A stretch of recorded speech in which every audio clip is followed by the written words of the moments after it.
everyone. ඔන්න ඉතින් මම හස්බන්ඩ්ව හිතුවා කැරමල් පුඩින් එකක් හදන්න ඕනේ කියලා. ඉතින් හස්බන්ඩ් තමයි හදන්නේ, මම තමයි වීඩියෝ කරන්නේ. හැබැයි මේ කැරමල් එක නම් හදලා දුන්නේ අපේ නංගි. එයාට හොඳට කැරමල් එක හදාගන්න පුළුවන්. ඉතින් ඉස්සෙල්ලාම අපිට මේකට ඕන වෙනවා තෙත නැති පෑන් එකක්.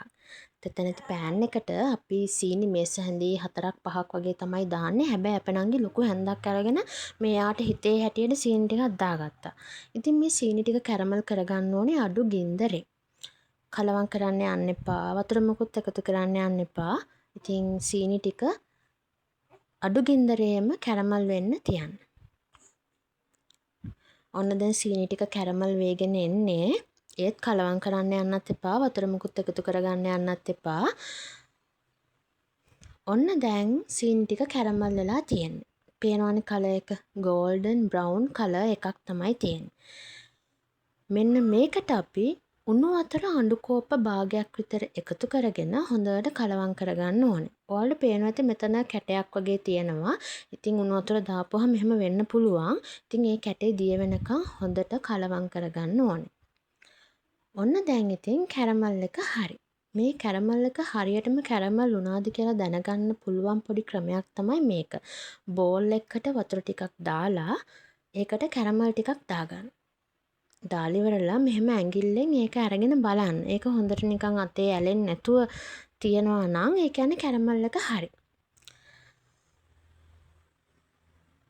දැන් ඉතින් තියෙන්නේ කැරමල් එක අපි හදාගන්න පුඩින් බෝල් එකට දාගන්න එක. මං ඇල්මිනියම් බෝල් එකකටත් දාගත්තා, ග්ලාස් බෝල් එකකටත් දාගත්තා. හැබැයි ග්ලාස් බෝල් එකේ ක්ලිප් එක නැහැ. ඔන්න ඉතින් කැරමල් එකක් දාලා අපි ඒක වෙනම අරන් තියාගන්න ඕනේ. දැන් අපි යන්නේ කිරි එක හදාගන්න. අපි යන්නේ නෑ එතන ඉඳන්ම තමයි ඉතින් හදන්නේ.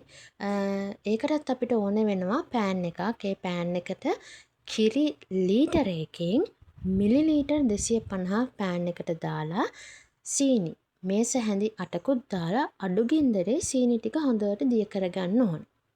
ඉතින් ඔන්න ওই ටික නම් හදන්නේ හස්බන්ඩ්. ඉතින් එයා තමයි දැන් ඔය හදන්නේ. ඉතින් සීනි ටික දිය වෙනකන් හොඳට කලවම් කරගන්න ඕනේ. දැන් අපි තව කිරි ටිකක් ඉතුරුයිනේ. ඉතින් ඒක අරන් තියාගන්න එපා පස්සේ තේ එකක් බොන්නම් එහෙමයි කියලා.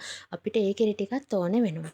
ඉතින් සීනි ටික දිය වුණාට පස්සේ ඉතුරු කිරි ටිකත් මේකට එකතු කරගෙන අඩු ගින්දරේම කිරි එක උතුරනකම් හොඳට හැඳි ගා ගන්න තමයි තියෙන්නේ. ඉතින් කිරි එක හොඳට උණු වුණාට පස්සේ ලිප ඕෆ් කරලා නිවෙන්න තියාගන්න. දැන් අපි යමු බිත්තර එක හදාගන්න. යන්නේ නෑ ඉතින් එතන ඉඳන්ම තමයි හදන්නේ. අපි මේකට ගත්තේ බිත්තර 8යි. බිත්තර 8ක් ගත්තේ ඉතින් හස්බන්ඩ් බිත්තර 8යි ගෙනාවා. ඒ 8 හොඳට බලලා දාගන්න නරක් වෙච්ච ඒවා හැම තියෙන්න පුළුවන්. බිත්තර 8 හොඳට බීට් කරගන්න ඕනේ. බීට් කරාට පස්සේ අපි අර කිරි ටික රස්නිය පිට නම් දාන්න එපා. කිරි එක නිවිලා නම් විතරක් අර බිත්තර එකට එකතු කරගෙන වැනිලා ටිකක් ලුණු පිංච එකක් වගේ දාලා හොඳට හපව බීට් කරගන්න. අපි මේ පුඩින් එක හැදුවේ රයිස් කුකර් එකේ. ඉතින් රයිස් කුකර් එකේ වතුර එකක් දාලා ඒක හොඳට උණු කරගෙන අපි මේ පුඩින් එක විනාඩි 45ක් හොඳට ස්ටීම් කරගත්තා. ඉතින් මේ පුඩින් එක හොඳට ස්ටීම් වෙලාද කියලා දැනගන්න පුළුවන් කූරකින් නැත්නම් හැන්දක් පීයක් වගේ ඇනලා. ඒ කියන්නේ පුඩින් එකට ඇනලා බලන්න පිහේ හරි හැන්දේ හරි කූරේ හරි පුඩින් ගෑවිලා තියෙනවා නම් ඒ කියන්නේ ස්ටීම් වෙලා නැහැ. එහෙම ගෑවිලා නැත්නම් ඒ කියන්නේ පුඩින් එක ස්ටීම් වෙලා.